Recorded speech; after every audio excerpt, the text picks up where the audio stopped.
The journey from Phandalin to Neverwinter takes a few days. It passes unremarkably.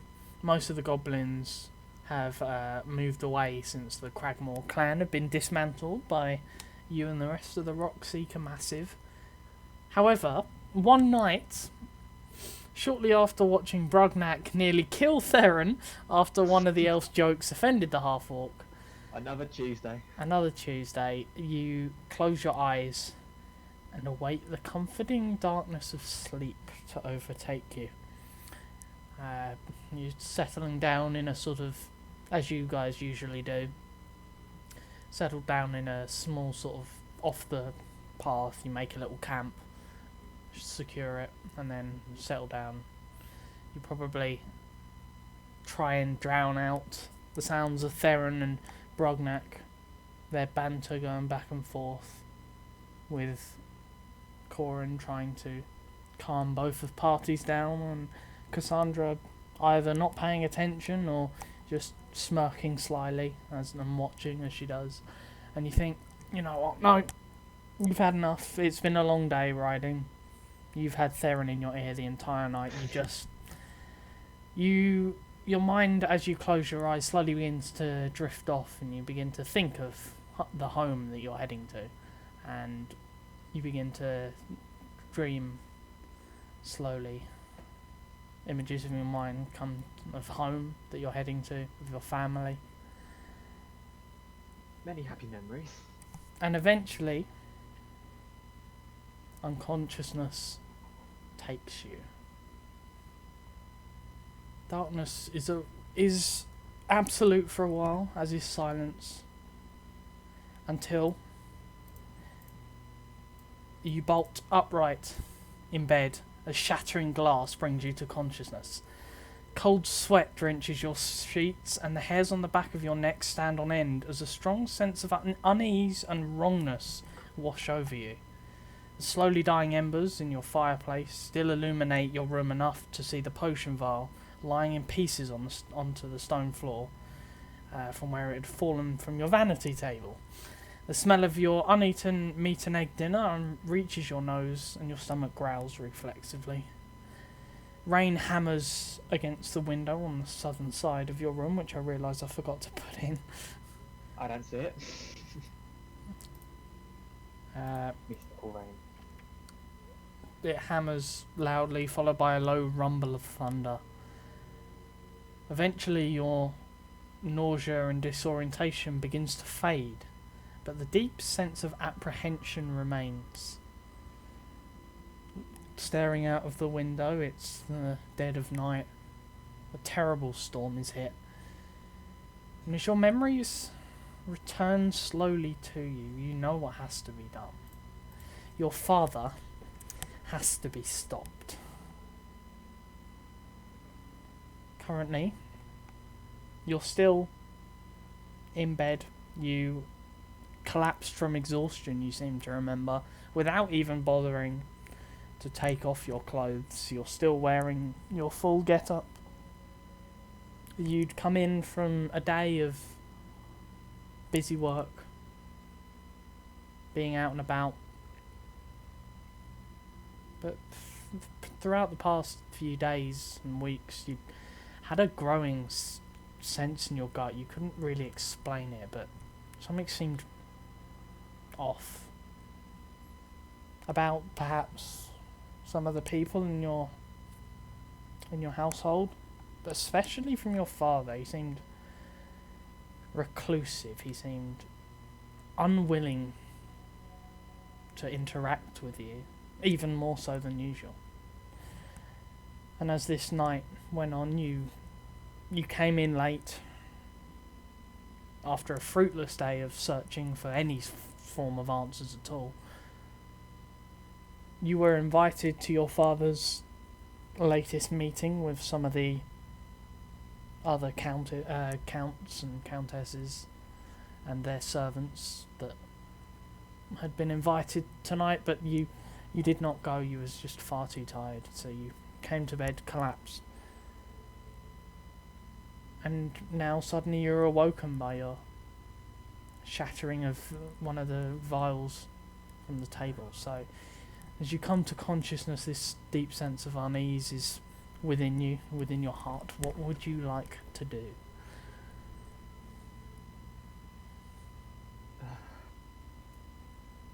I will go to the vial and see what broke. I get up. Oh, my head. And I almost stumble over to the glass and kneel down to see what had broken. This was not anything of particular importance to you. This was a vial of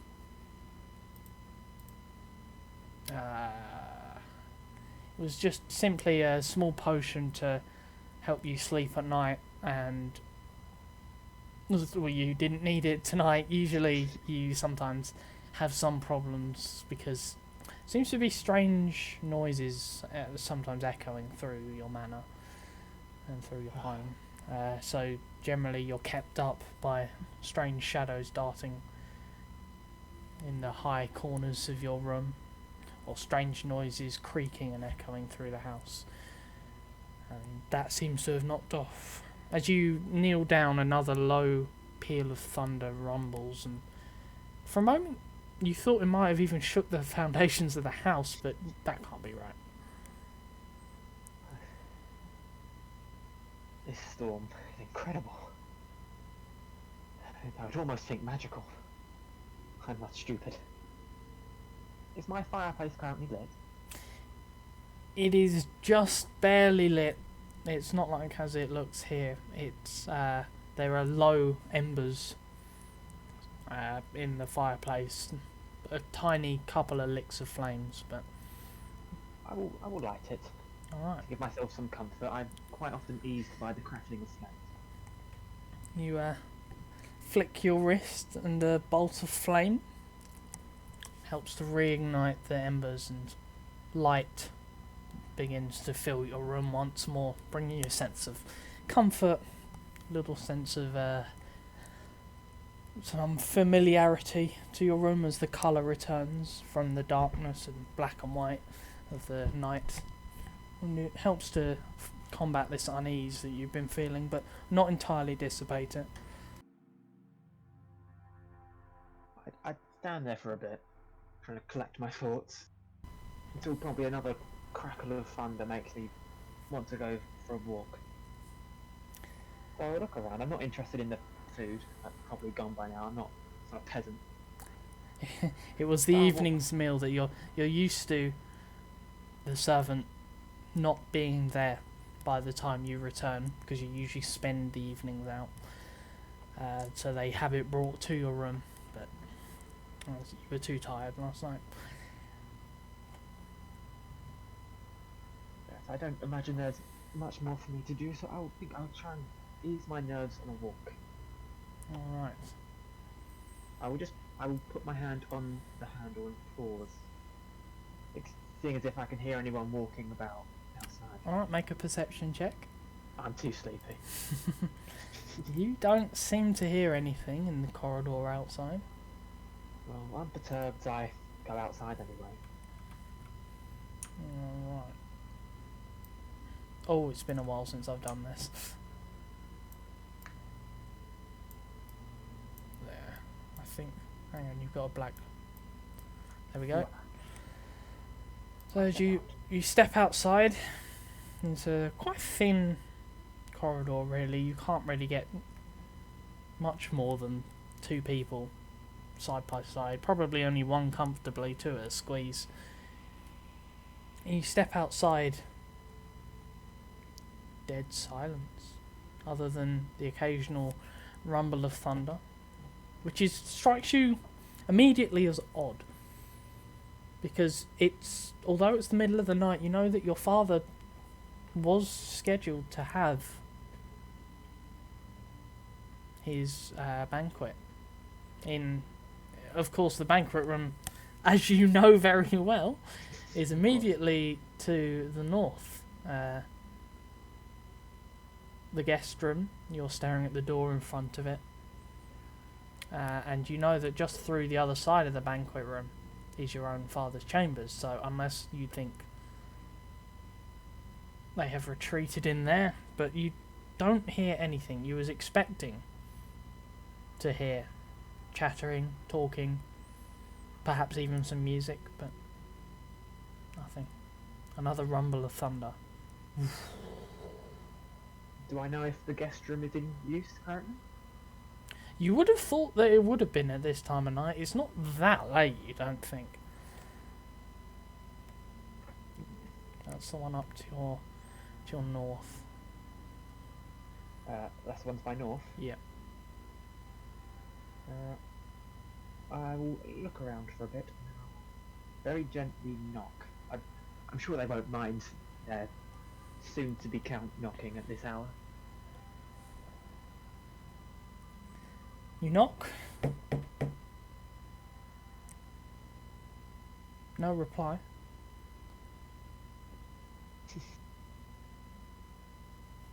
I'll try again a bit louder.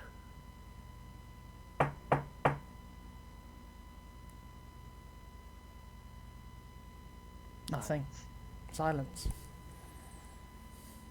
I put my hand on the handle, and I simply say aloud, what would my title be? Good question. I'd probably be called a lord. Yeah, right? probably Lord. Let's just say Lord. I mean, technically, what are like the counts should be dukes, really, considering the land they own is basically a duchy. But we call them counts in this kingdom. So you can be a landless lord, I guess. It's Lord Sethian. I'm coming in, and I attempt to open the door. All right. You open the door, and you walk upon a scene of horror. In the banquet, the chairs are all slightly splayed out. Most of the meals are either finished or half finished upon the tables. The candles have flickered out, although the light from the hallway behind you is sort of filtering into the room to give you enough light to see with your dark vision. And you look in to see bodies sprawled everywhere. Except for two figures. Two figures seem to be hunched over some of the bodies. They seem to be shirtless. They seem to be... both of their backs are currently away from you. They seem to be hunched over the bodies, completely oblivious to your presence. However, what is weird is...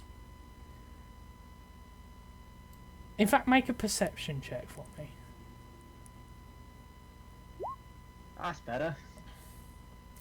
Oh, natural 20. Well, there we go. So, the one closest to you, this one over here, so you almost... But no, that can't be. But you almost think this looks like the old human caretaker. A servant since you can remember. Servant your whole life. As you see sort of an almost sideways view on... as he's crouched over the woman in front of you. In fact, he should be there. And this guy should be there. He's crouched over the woman, and he is shoveling handfuls of what seem to be her flesh into his mouth and ripping out. But this seems to be... Why is your janitor, you think, your caretaker of your house eating flesh? It doesn't make sense to you. Your mind reels. His face looks almost without any skin. It's been stretched tautly. His fingers are contorted into strange claws. His jaw seems to have distended to open wider than any jaw should ever do. His eyes are bulging and bloodshot. His mouth is dripping with gore and blood. His entire body seems to have been shaped by some sort of otherworldly force. And the similar is shape is the other side. You see another one of these weird distended creatures. His back is to you, but you notice, because of your roll, what the remains of what seemed to be a tattoo on his right arm, which identifies him as, again, another human.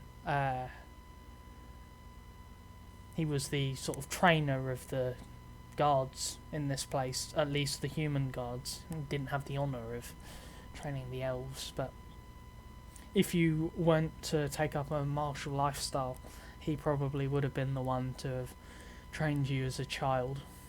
But you would have seen him around regardless. Whereas the caretaker was a older man in his 60s, greying hair, and that's reflected in the creature you see in front of you.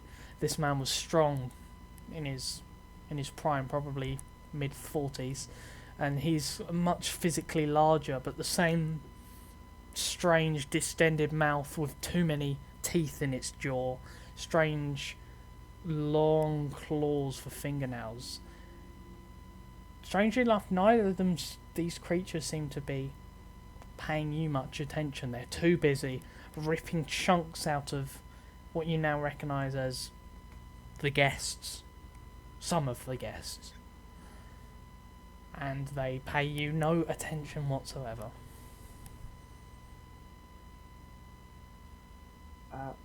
Firstly, what did you say this room was here? That was the guest room, where these guests would have been staying, had they not been brutally murdered. Brutally killed. Are these zombies then, or are they some kind of creature?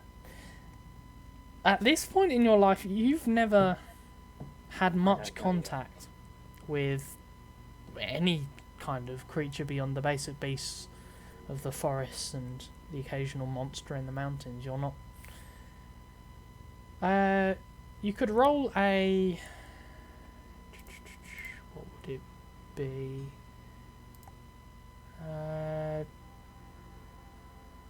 You could roll maybe just a straight intelligence check to see if you recognise. Let's see if he's been doing his revision. At this age...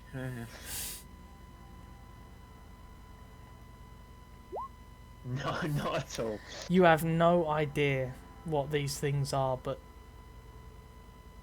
they seem to remind you of two of the human inhabitants of this place. But something out of your nightmares, you desperately hope that this is just a nightmare. I must be dreaming. I will ignite a firebolt in my hand, and I step through and I say, "What are you doing to the guests?" It's sounding a lot more scared than I was hoping. Both of them look up. The creatures, their eyes staring directly at you. And then the front one, and then the second one rises and it goes... Roll initiative. He's not that brave yet. I had to add this. I'm ready for it. Bum bum bum bum bum bum bum. So, did you just get a +0 to your initiative? I forgot about that. It's fine, just straight. Yeah. Straight roll. So fine is straight. Sexuality confirmed. Confirmed.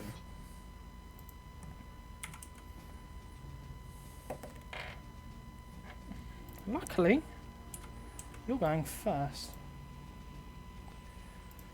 It doesn't mean I'm going to hit. No, I didn't say that. I don't have my staff at this point either. No, not on you. You may have your basic Yeah. staff if you picked it up, which you did not specify you did. He didn't. To be fair, I didn't specify, however, that you even had a staff, so it's up to you if you want to have it. Not your, one from Even your if he had adventure. it, he probably wouldn't keep it by his bed. Yeah. Alright, your turn. What would you like to do?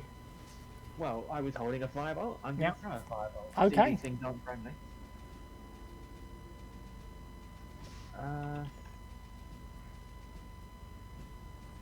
Plus 5. Oh yeah.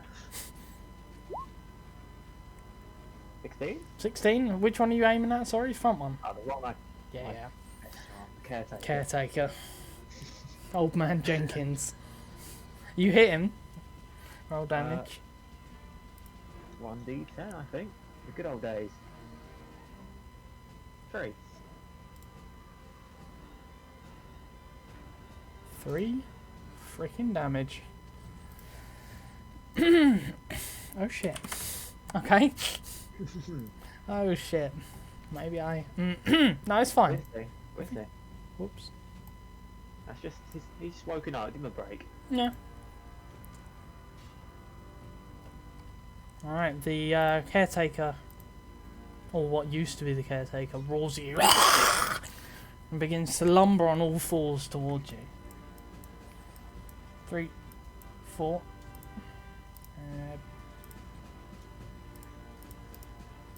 There we go. He clambers over the body to throw a slashing attack at you. That'll be a 14. Just hits. Alright. Dealing. Oh god, I'm not prepared for D&D. Deals 5 damage to you with his claws, catching you unprepared. Ah. Ah. Slices across your chest and draws blood. The second one. 2, 3, 4, 5, 6. He only gets to there. Your turn. This one begins to lumber, leaps over the table.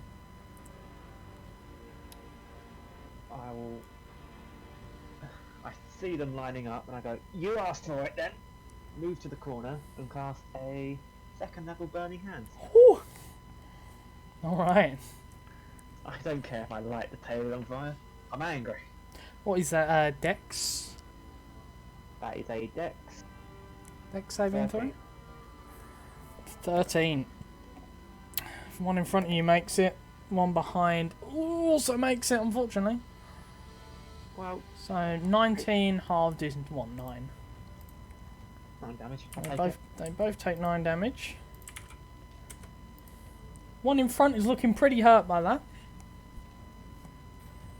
However, he goes to slash at you with his claws once again.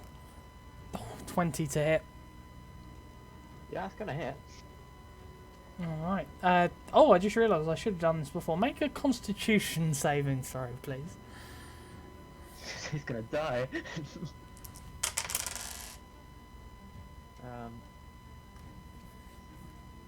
16. No, you're fine. You do, however, take 8 points of damage. Ow. The second one closes in and attempts to wrap his jaws around one of your arms and begin chomping on it. Yeah, 19 to hit. Yeah. Yep.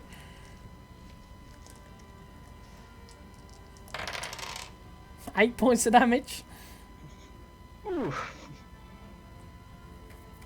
As these creatures, horrific creatures that you've never seen before, begin to leap, trying to climb over each other, really, to tear at your flesh and take chunks out of you. You're bleeding quite heavily now. It's your turn.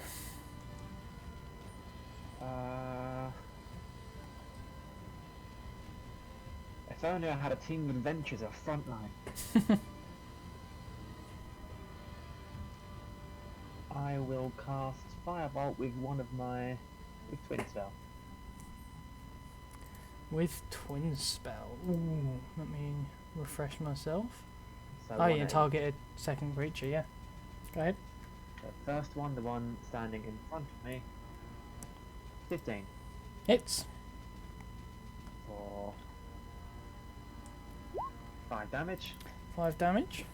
Second one to the other kind fellow. 16. Hits. For 10 damage. 10 damage. They are both looking pretty hurt. I mean, really, they're not dead. the flames are now beginning to consume them, but they're gonna give you one last go.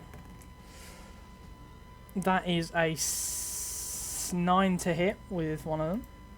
9? Yep. That's not going to hit me. Alright. And, oh no, 6. You were lucky. I'm on to them now. The flames are beginning to consume them, and their thoughts turn from bloodlust and hunger to pain and fear, and they begin to writhe. So this one begins to run first. You can get an opportunity attack if you wish. Yes. Luckily, I may not have my staff, but I always keep a dagger on me. Aha. That I will attempt to slice it as it turns. Not nearly as accurate or powerful, but 12. 12 is what you needed, exactly. Well, for 3 damage. And 3 damage is what you needed, exactly. So you turn, it turns, and you lash out with your knife, not really knowing what to do with it. You're not exactly experienced with knife fighting, but you lunge out and you just manage to get it in the back of the neck, and you just hear a and it freezes and tenses, and then all of a sudden goes slack and it falls to the floor. The next one, he backs off a few paces, and then he turns round and he begins to eye you up and begins to stare you down, preparing for another charge, it seems. However, it's your turn again now. I step in front of the door, and I launch one, hopefully one more, mighty firebolt. 11, no. No, that just misses. He ducks out the way of it as he begins to clamber onto all fours and runs at you again. And opens his mouth wide. Wider than you've ever seen. It just keeps opening up like like in It when he opens his mouth like that. Yeah. And he attempts to latch his jaws around your midriff and take a chunk of flesh out of you. Oh, I have thrown my die away. That is... No, that's gone. Back to 0, it doesn't count. No, right. There we go. That is a 9 to hit. No. You managed to just pull yourself back out of the way. I have had enough of you. No! The grin of the rather large and imposing creature, and now as he rises up to his full height, a good 6 inches or so above you, his claw pulls back and he attempts to swipe it across your chest. No, 14? No, 16 because his claws. I cast shield. Aha.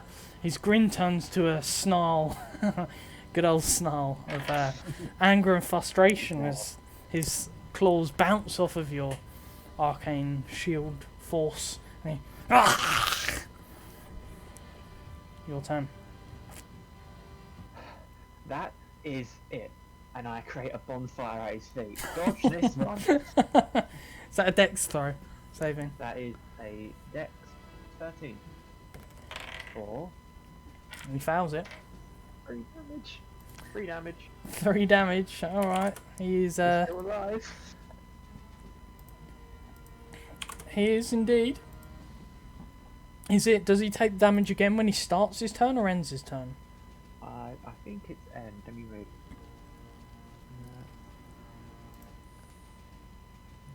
Well, ends it, yeah. Alright, well, he does not care to end his turn in it once more. So you start roasting the corpse alive that was at his feet. As he goes to slash at you again. He is desperate to save his own life now. However, he gets a 20 to hit. Yep. 4 points of damage. You are not feeling so hot. The blood loss is starting to take its toll. Not feeling so hot. You're clever, huh? However, it's your turn. I see no reason why I can't just move the bonfire. I mean, you could drop it and cast it again, I think. Yeah, Yeah. that's exactly what I'm going to do. If he has 2 health or less, he's dead, even if he makes it. He is dead. This time the bonfire snuffs out and bursts into flames again, and it goes up. And then stops moving. I spit on the fire as it goes out and say, "You're fired." You're fired.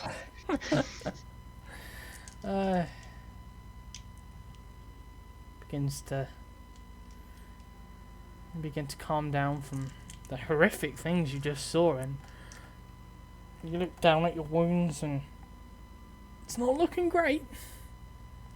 You've never seen such darkness before, such weird, inhuman, strange forces doing something to a person like that. I've never seen so much of my own blood before. You've never seen so much of your own blood before, and you're feeling a bit lightheaded. But this only cements your resolve. Your father's been acting strangely. He's not been talking to you, if possible. He's been sneaking off. He says he has work to do. He's never around. Never even seems to leave his room as of late. And now, the guests that he was meant to be staying with, some of them have turned into these strange monsters. Can't explain it. I wonder... Did some guests make it to the room?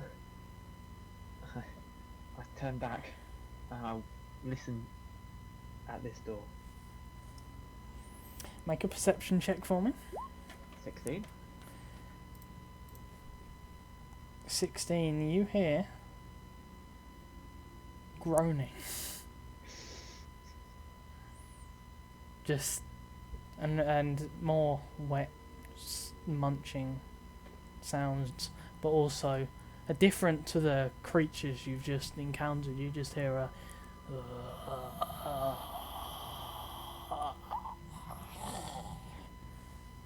but that's not, it's not just one. You hear, you can't determine, maybe 2, 3, 4, maybe more.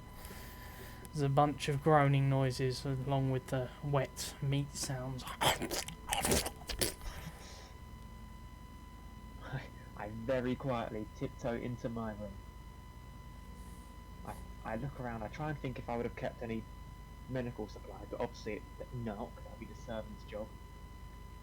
Then I spy my chair, and I think, I can block that room. So I'll pick up the chair and attempt to use it to block this door. Alright. Well, you do what you think it might be most effective. You place the chair up against the door. You hope it will work. And you attempt to be especially quiet as you do so. And then That's... I think aloud, I can't stay here. Someone's got to be You're like fucking PS2 game. When they like... Not gonna fight what No. I was just imagining like when you click on a door that you're not meant to go past. You're like, I can't stay here. I have to leave. I'm not meant to be here. Yeah. I think it's the other way. Alright, head through. I step around the bodies. I don't care too much about the last one. I'm still a bit upset. More than the fact that it's happening to me. The cornerstones are that of just stone gargoyles, really, sort of squat, ugly creatures that seem to stare at all the guests as they come in. And there's the big statue here of something that's always never really sat right with you. It's a giant 10-12 foot tall statue of your father, but He seems to have a pair of sort of leathery, not exactly bat wings, more of a sort of reptilian nature wings, and he's sitting on a throne directly opposite of the seat where he sits at the table, so he can just stare at this statue of himself. You think, even for you, that's a bit much. As it catches my eye, I stare at it probably longer than I should, just a look of disgust. So tacky. Well, you think the statue itself is well made, but Yes, but it's still tacky. And Is there anything other than food on this table? there's cutlery. Thank you. There's plates of unfinished food. There is a rather big, sharp-looking, almost cleaver. It looks like a kitchen knife that one of the servants. You recognise this to be one of the kitchen servants, one of the dead. She seems to have left it there, not had a chance to use it or anything. Other than that, it's just general. You do see, however, there are 2 missing tables. Like the plates have been set, but there's no food on it. Doesn't look like some people have arrived. And over there, you see what looks to be a water skin of some description on one of the chairs. Why would the food not be set? I assume there's been signs of struggle. All around the room, there's been signs of many people struggling. So the chairs are slightly ajar. It looks like, from what you can ascertain, people have sort of jumped back out of their seats in the middle of a dinner. So they've been strewn slightly ajar everywhere.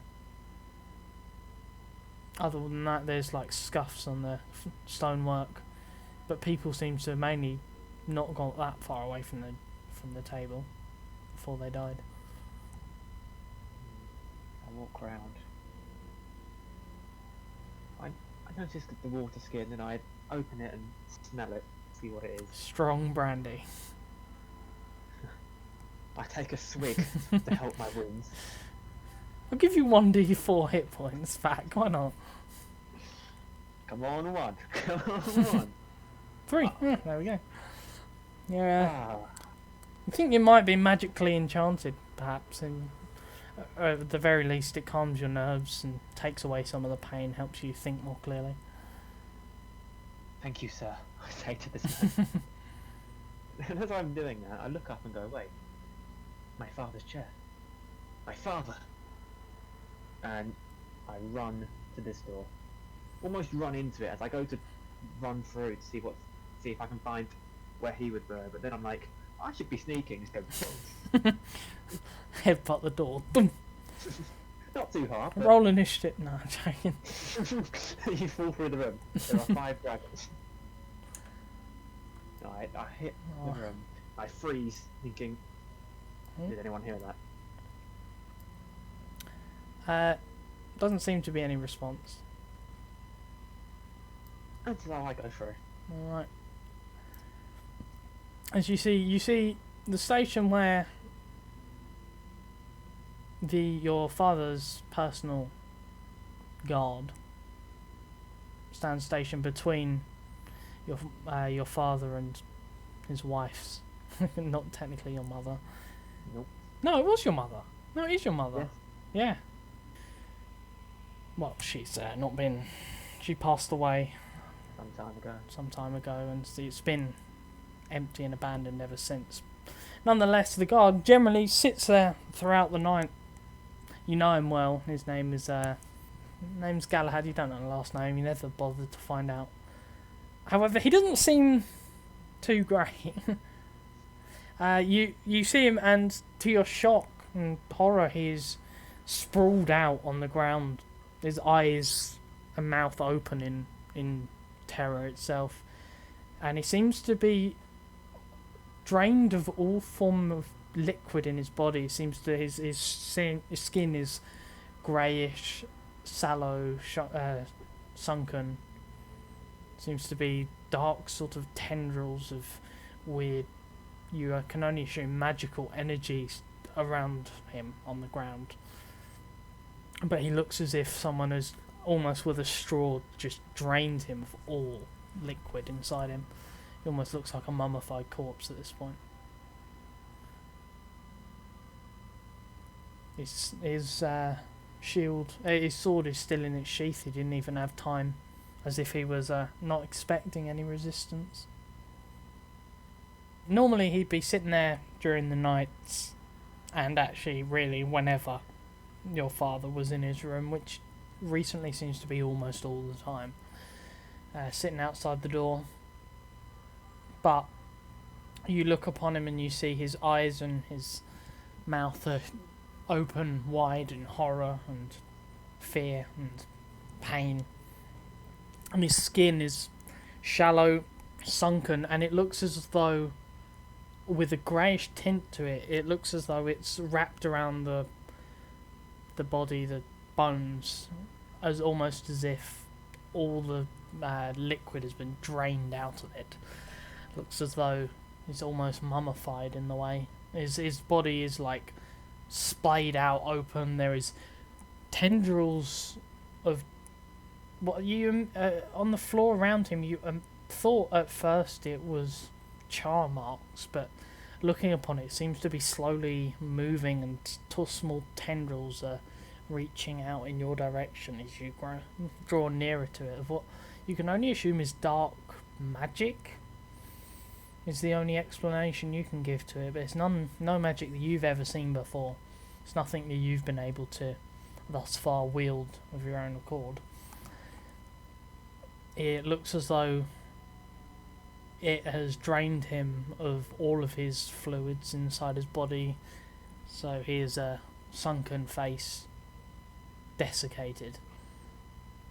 And as usual, your mother's door is locked tight, but your father's door is ajar, leading into his room.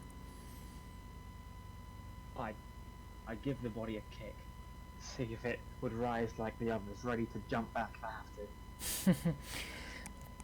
have to. You go to give him a kick, but no, nothing happens. This is the work of something that has not gone to bring him back in any capacity. At least not that you think. His sword is still at his side. It doesn't look like he even drew it. Either didn't have time to, or wasn't expecting resistance or hostility. I've not known assassins to use dark magic. I will peek round this corner. You peek round the corner into your father's room. Well, you can't really see much from this point. You can only really see into the doorway up into his fireplace. Yeah. Which seems to be dark and cold. Hasn't been lit, not recently.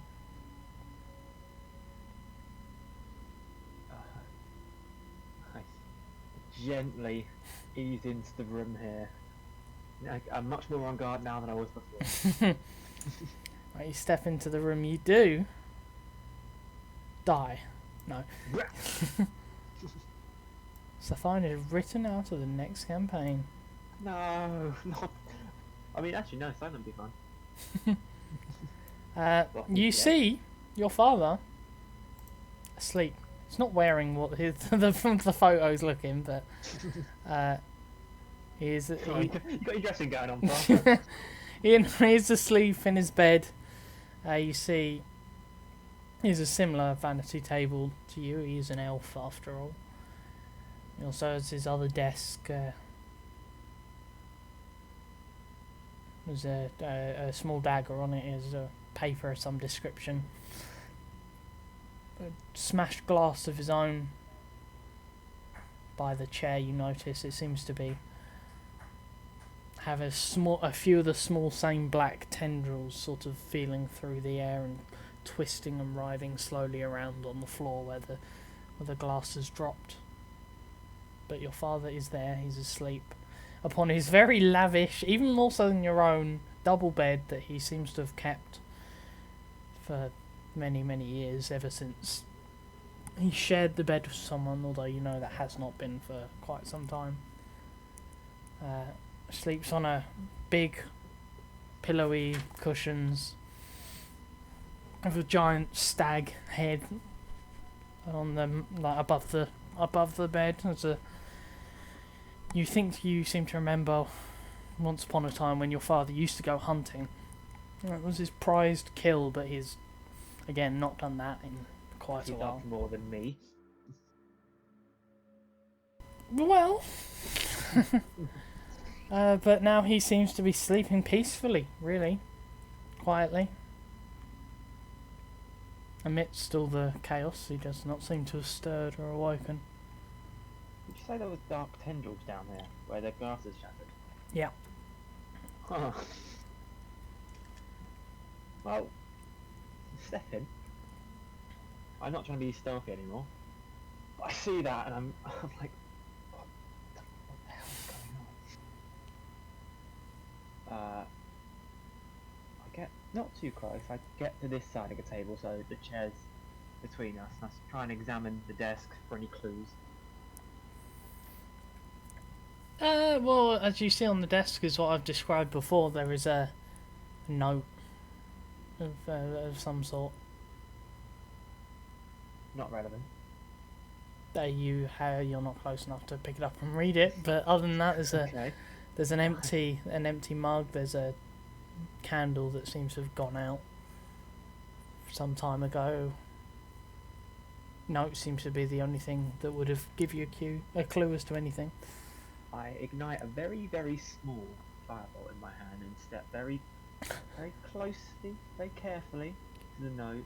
The fireball sort of aimed at the tendrils, just in case.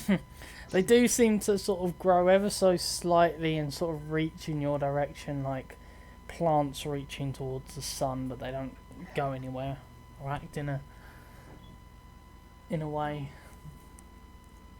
And then I will attempt to read the note. Alright. So you pick up the note. It seems to be taken from... It seems to be a rough draft of sorts. It looks like it's a piece of paper ripped from something. You have a look at it and... Yeah, it doesn't really make much sense the first. It goes on about boring stuff that you never really have paid much attention to before in the past, about politics and the upcoming meeting Stewardship. with the other stewardship, the meeting with the other counts coming up, and the political relations with the other counties. You hear about the expected upcoming orc raids on Orcs Field once again, and how they are once again asking for Windfall's financial support. Typical. The Crown is raising its taxes once more, to which the people are not happy. There's talks of human-led riots against the elves in certain cities over in other counties, all sort of notes about that. But you do notice, however, towards the end there's your father's own sort of scrawlings on in the margins of the paper, because this seems to be some sort of standard almost newsletter, and he seems to be talking about you read it and it says along the lines of waiting for the meeting in a few nights' time. There I will enact the third stage. It brings me ever closer to my goal. If only my son. And then it sort of trails off. Just if only my son. And then, as you look up, you look up, and he's there. Honestly, you look, and he's just standing in front of you. Now, no longer in whatever undergarments he may have been wearing, his nightgown, dressed as you see him in the picture. You see the tendrils reaching now up, sort of swirling around his feet. Father, watch where you stand. He raises up his hand and he reaches out to cup your cheek in a comforting motion, but as he reaches out his hand, it's covered in this same dark, swirling energy. He says, "My son, what are you doing here?" Did he actually touch my cheek? He didn't. He's reaching out towards it. I step back. Father, we're under attack. The meeting. The guests are dead. Galahad. Are you okay? Go back to your room. None of this concerns you. Father, look at me. I'm covered in blood. My blood. You should not have interfered. Now was not the time. I have more to be done. Get back to your room. Forget you ever saw this. Forget I saw? Or do you know what? Those guests, you think their deaths will go unnoticed? I have everything under control. It doesn't look like it. Boy, do not test me. And he clenches his hand into a fist, and the tendrils coalesce into 3 bladed claws of shadow that come out, and he points them at you. Obey me. Leave. Sethian thinks to himself, I'm under-leveled for this fight.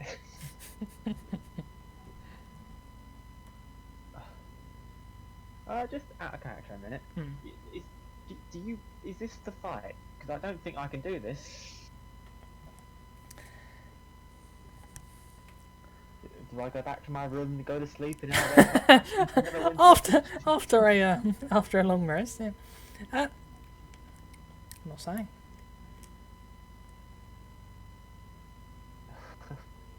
I don't know what to do. I can't fight him.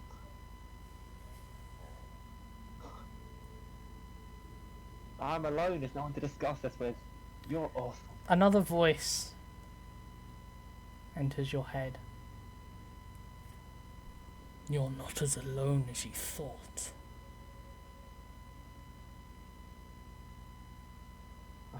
I won't stand for this, Father. I'm not just going to sit back and let you do whatever this is.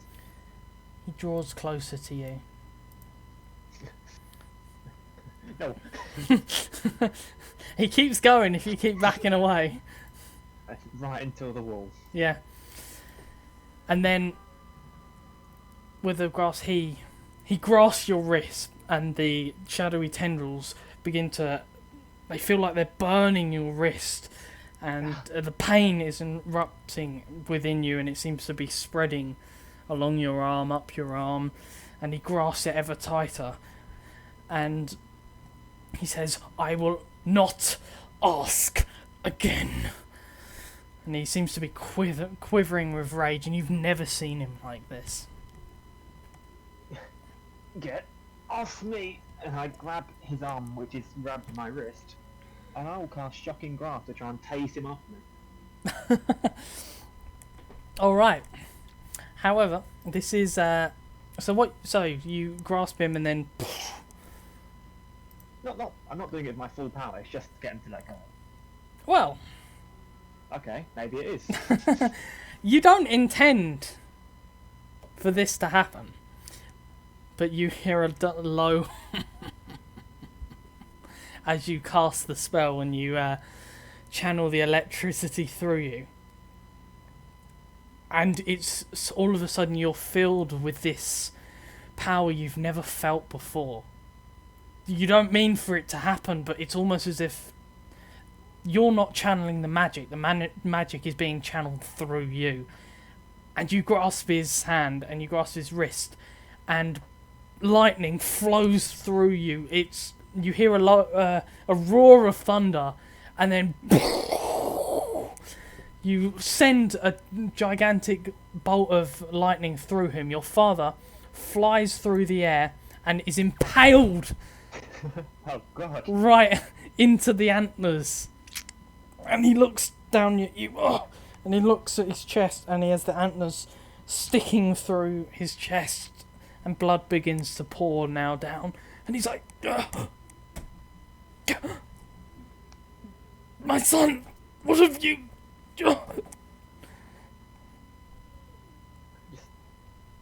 I go to walk towards him, I just drop to my knees. That was it. Because I don't say this, but that was exhausting. He just stares at you wide-eyed, and as he opens his mouth, shadowy tendrils begin to erupt from it, but then sputter out to be replaced by dark, brackish blood that stains the bed sheets. And he says, "But I had so much to teach you." He goes limp. What have I done? Usually, as you're sitting there, you're on your knees, you're staring up at your father's corpse. Usually this dream, this nightmare you have, repeats over and over in your mind. It usually fades here. Usually at this point, you wake up in bed,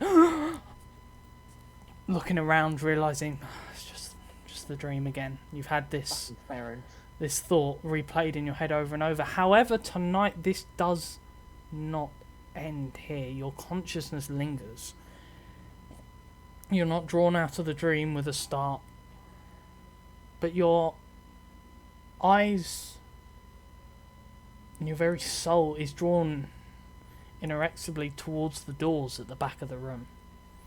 The shadows grow darker here, defying even your enhanced vision. Sense of unease that usually goes away with at least some sort of finality with the death of your father. It does not leave, it builds. And every rational thought screams at you to run, to leave, and to never return. And yet you can't take your eyes off of the doors and what may lie beyond, something you've never explored in your waking moments. So am I aware this is a dream now? You've come to this moment, you're aware this is a dream. This is a dream that you have lived many, many times. The memory of the death of your father. So at this point I'm now playing... But now you're lucid, yeah. Now you're modern Sethian.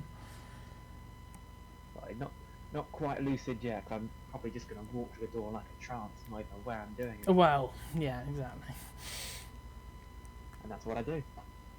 I just try and go through. The doors swing open, revealing only darkness, except they don't, because I'm going to show you that there's a spot. It reveals only darkness to begin with, but then the darkness. Actually, no, the darkness pulls back, almost as if it's a physical force, and it reveals this spiraled staircase. In all your years, you've never been through these doors. So you know this can't be from memory, because you've never really even been allowed in your father's room, but you have a handful of times. But this is completely new to you. This isn't possible. I wish Corn. Just a trowel off, and I'd start walking down. Alright. He was going to say he wishes he had someone of the light to be with him. Let's bring you over.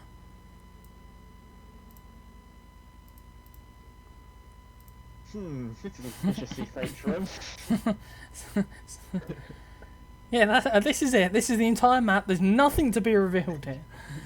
Now, as traversing the spiral staircase, each step reinforces the dread that tugs at your resolve. However, you know in your heart that you could no longer turn from this path, even if you wanted to. Your legs seem to carry you to your destination by their own accord. The only sounds you can hear as you walk down the stairs are your soft footfalls on the stone, your shaky breaths, and the rapid thumping of your heart. But you reach the bottom of the staircase, and what you see then paralyzes you for a moment in horrified awe. Before you is a cavern of natural stone, but seemingly excavated by hand over the course of many years. The first thing that catches your eye is a raised platform upon which a bloodied ritual stand is present, a ritual platform. 3 skulls are set in equidistant points around the altar, and it thrums an impossibly deep tone at just a very low vibrating the ground beneath your feet. Behind it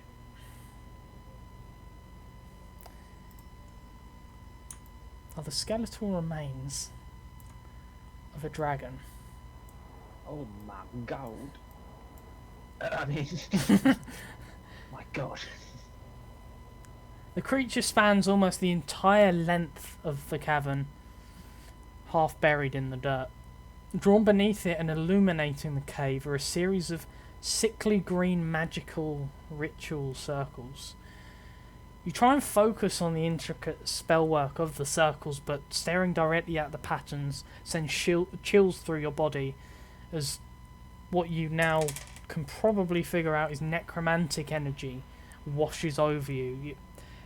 It begins to give you headaches as you just stare at the patterns that refuse to make sense in your head. Surrounding the main circle work, 4 minor circles. 3 are unoccupied, and an unidentified dark red liquid, you're not entirely sure what it is, seems to flow through the ritual work, corresponding for the outer circles. 3 of the inner circles are filled. This slowly swirling, strange mass. It moves almost in the same way as the dark tendrils, but it's a red liquid of some description. You notice 2 of the skeletons and a fresh corpse are in 3 of the circles, but the 4th circle remains empty. You stand for a moment taking this all in. It's a lot. What would you like to do? I'm immediately captivated by the dragon, but I approach this then think I shouldn't step on this. But then I see the note. So I pull my dagger probably in my buckle and I throw it just about here just to see if anything can happen. Ching, ching, ching, ching, ching, ching. Okay, and I walk forward, I pick it up, and then I, trying not to stand the blood, read the note. Alright. Read the note. There is there's also what seems to be a book of some description, if you was wondering what that is. Ah, it's a book. Yeah, it's a book. I don't yet touch the book, it looks scary. It's a leather-bound tome, but then wrapped in what seems to be a sort of a pentagram made of not exactly string, something a bit tougher than that, like small rope. I don't remember the name for it, but you know that tiny rope that you get like with String? tents and it's like string rope, whatever. Don't worry, string. Let's say string. Anyway, you pick up the note. It's slightly blood-stained, but most of the words seem to be legible. Split into 4 pieces in your father's handwriting. The note says, "The first and greatest, my darling wife." And as you read this, the top right circle begins to pulse. Uh-oh. "I loved you dearly, but you brought me only daughters, then spat in my face by dying giving birth to a mongrel son. I curse you forever, bound to torment. May you burn in the fires of my ambition." It goes on. "The second, a vile corrupter." The bottom left begins to pulse. "The true father of my son passed from age. I bring you from your tomb to be bound with your lover forever in torment. May your soul fuel my power." The third, and it begins to pulse. Arrival. Count Rayfin Lumberton. Long have your politics plagued me, and your armies threatened me.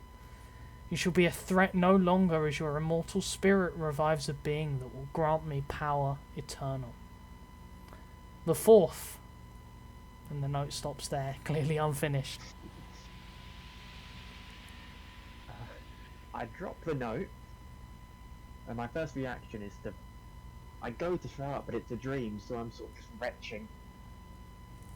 You, I know exactly what's happening. you realise that the two skeletons are in fact your biological parents. Yeah, you realise that, Yeah. don't you? This takes him a bit. And as he's retching, he's got his hands on his knees, he's facing down, and then he sees the book. So he then picks that up, trying to hold back his gagging. But it's wrapped in string. Can I try to... I assume I have to get it off to open the book. Yeah, that's what seems to be holding it closed. Luckily I have a dagger on me. Mhm. So I'll be cutting these strings up. Alright. Assuming nothing goes wrong, I attempt to open the book. Yep, you saw through, cut through the string and flip open the book. And you immediately... You open it to its first page. And it's written in a language you don't immediately think you understand. But then, as you stare at the symbols, they begin to sort of rearrange themselves and form. And then suddenly a sharp pain takes you in your heart and in your brain. Take 1 damage for me. Sorry, it's my cholesterol. You have a heart attack. You begin to read. You are drawn to. Your eyes start over these strange runes. You don't understand what they're saying, but you hear your voice spilling out these words in this guttural language, this ancient, deep language. Take another damage. Am I reading a curse now? So fine, you idiot! You can't tear your eyes away if you wanted to. The book begins to leave your grasp and you're still just stuck staring at the pages. You drop to your knees as you take another point of damage, and the runes begin to glow the same green as the circles.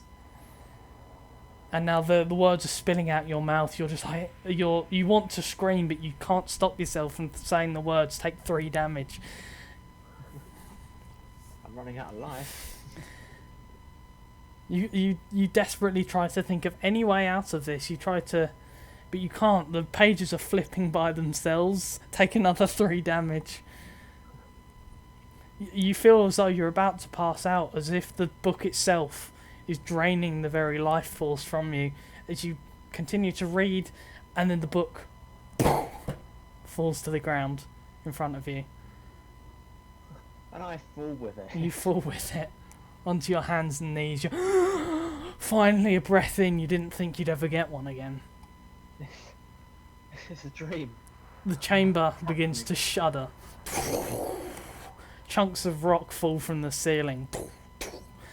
And as you look up, 2 pits of green flame fill the dragon's eyes. Burst into the same sickly green flame as the spellwork underneath it. The bones begin to move, and the dragon's rib cage fills with the green magical power. The skeleton shudders before the dragon's head raises itself up from the ground to bear down upon you. It does not open its mouth to speak. Instead, a powerful voice invades your mind. Sethian Windfall, a half-breed bastard of a noble house with quite the history.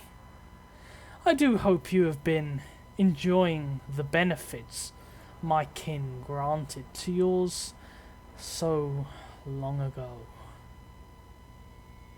No, you're not real. This is a dream. Yes, it is a dream, but what is to say it is not real? But this never happened. That means you can't be alive.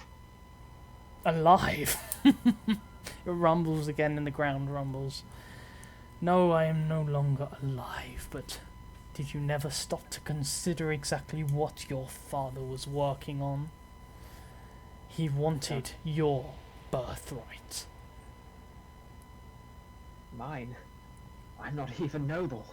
Not really. You were born with incredible powers. You burn your prey to ashes with fire. You speak and understand the language of dragons. Did you not stop to consider where this power came from? I don't know what you mean. Long ago, my kin ruled this land. Then the ravaging elves arrived from the sea, drove us from our homes. Malgath sought to right his father's wrongs. Your grandfather slaughtering me and my kin when they arrived. But he did not have your raw potency. Your draconic blood flowing strong through your veins. My blood through your veins. You are a true successor. My mother was no dragon, nor was my father. Before the elves, humans lived here in peace. Sometimes dragons would take them as lovers, and their children were granted a portion of their parents' strength. Your mother is a descendant of one of those bloodlines, and so are you. Of your own bloodline. One of many. Then why? Why are you here? What's the purpose? The purpose was your father started a ritual. The ritual your father started is not finished. I require another soul to fully reawaken. My soul. Any powerful soul with enough potency and enough, he pauses, sentimental value to bind the magic. Do this, and I will grant you power unending. None will be able to stand before your might. You know what you must do. You have always felt it. That power was not Malgath's to claim. It is yours. Claim your destiny. My power? That would be your power. It would fear you, not me.